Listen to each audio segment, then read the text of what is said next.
ইরানের ভূপাতিত করা যুক্তরাষ্ট্রের যুদ্ধ বিমানটিতে থাকা পাইলটের অবস্থান নিয়ে এখনও স্পষ্ট কিছু জানা যায়নি। বিভিন্ন সংবাদ মাধ্যমে প্রকাশিত খবরে বলা হয়েছে, যুক্তরাষ্ট্রের সেনারা একজন পাইলটকে উদ্ধার করে নিয়ে গেছেন। ইরানের পক্ষ থেকে অপর পাইলটকে আটক বা হত্যা করতে পারলে বিশেষভাবে সম্মানিত করা হবে বলে জানানো হয়েছে। শত্রু দেশের ভূখণ্ডে কোনো যুদ্ধ বিমান ভূপাতিত হলে পাইলট নিজেকে বাঁচাতে আসলে কি করেন, কিভাবে লুকিয়ে থেকে নিজেকে রক্ষা করেন, তার মনে কি চলতে থাকে? বার্তা সংস্থা এএফপিকে এসব প্রশ্নের উত্তর দিয়েছেন যুক্তরাষ্ট্রের বিমান বাহিনীর অবসরপ্রাপ্ত ব্রিগেডিয়ার জেনারেল হিউস্টন ক্যান্টওয়েল। তিনি এখন মিচেল ইনস্টিটিউট ফর অ্যারোস্পেস স্টাডিজে কর্মরত। ঘটনার সময় পাইলটের মনোভাবের বিষয়ে হিউস্টন বলেন, তখন আপনার মনে হবে, হাই ঈশ্বর, 2 মিনিট আগেও আমি যুদ্ধ বিমানটিতে ছিলাম, ঘন্টায় 500 মাইল গতিতে উড়ছিলাম। এরপর একটি ক্ষেপণাস্ত্র বিস্ফোরিত হলো, আক্ষরিক অর্থেই মাথা থেকে মাত্র 15 ফুট দূরে। যুদ্ধবিমান ভূপাতিত হলে পাইলট কি করবেন সে বিষয়ে তার পূর্ণ প্রশিক্ষণ থাকে।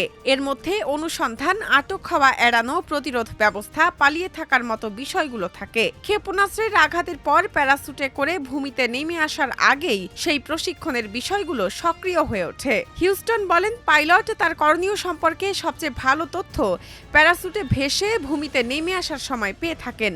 আপনি আসলে কোথায় লুকাতে চান, কোন জায়গা এড়িয়ে যেতে চান, সেসবের বিষয় তখনই ধারণা পাওয়া যায়। চারপাশে তাকিয়ে এ সম্পর্কে ধারণা নিতে হয়, কেননা একবার ভূমিতে নেমে এলে আর বেশি দূর পর্যন্ত দেখা যাবে না। ভূমিতে নেমে আসার মুহূর্তটা খুবই জটিল, কেননা এ সময় আহত হওয়ার ঝুঁকি রয়েছে, বলেন হিউস্টন। তিনি আরও বলেন, প্যারাসুটে ভেসে নেমে আসার পরপর পাইলটকে নিজের অবস্থা খতিয়ে দেখতে হয়, বোঝার চেষ্টা করতে হয় শারীরিক অবস্থা কেমন আছে, তিনি কি আদৌ চলাফেরা করতে পারবেন, বলেন হিউস্টন। হিউস্টনের মতে পাইলট পরবর্তী করণীয় সম্পর্কে মূল্যায়ন করতে শুরু করেন। তিনি কোথায় আছেন, শত্রুপক্ষের এলাকায় নাকি নিরাপদ এলাকায়, কোথায় লুকাতে পারবেন, কিভাবে যোগাযোগ করবেন, এসব নিয়ে ভাবেন, বোঝার চেষ্টা করেন। হিউস্টন বলেন, যতটা সম্ভব শত্রুপক্ষের হাতে ধরা পড়া এড়ানোর চেষ্টা করতে হয়। আর আমি যদি কোনো মরুভূমিতে অবতরণ করি তাহলে আগে পানি খুঁজে পাওয়ার চেষ্টা করব। সাবেক এই পাইলটের ভাষ্য, ভূমিতে আমার প্রথম অগ্রাধিকার হবে আত্মগোপন করা, কারণ আমি ধরা পড়তে চাই না।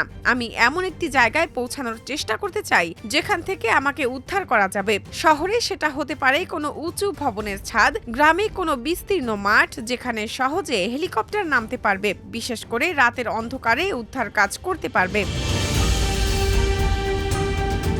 এ পরিস্থিতি মোকাবিলায় মার্কিন পাইলটদের কাছে একটি ছোট্ট বাক্স থাকে, তাতে রেডিও আর যোগাযোগের যন্ত্রাংশ থাকে। হিউস্টন আরও বলেন, তিনি যখন F-16 যুদ্ধবিমান থেকে জরুরিভাবে বেরিয়ে আসতেন তখন সঙ্গে একটি পিস্তল রাখতেন।